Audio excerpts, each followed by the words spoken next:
Ó, XTZ 125, fazendo barulho muito alto quando funciona. Aí a gente desmontou tudo, o cabeçote, o rolamento ali para ver os rolamentos de comando e não achava o defeito. Aí a gente bolou um esquema aqui para funcionar ela, que ela é pedal, né? Ferramenta aqui para colocar o pito aqui direto no virabrequim, para ver se a gente acha o problema aqui.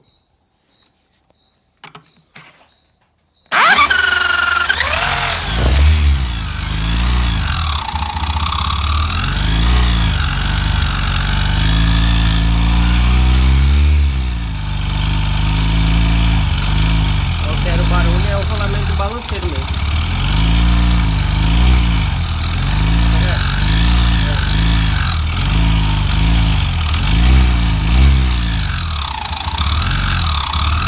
Aí aqui a gente vai abrir e tirar esse balanceiro com esse rolamento aí que eu mostro já. E é isso aí. Valeu. Ó, o barulho aqui, ó. Aí eu vou forçar, ele vai parar, ó. Tá vendo? Ó.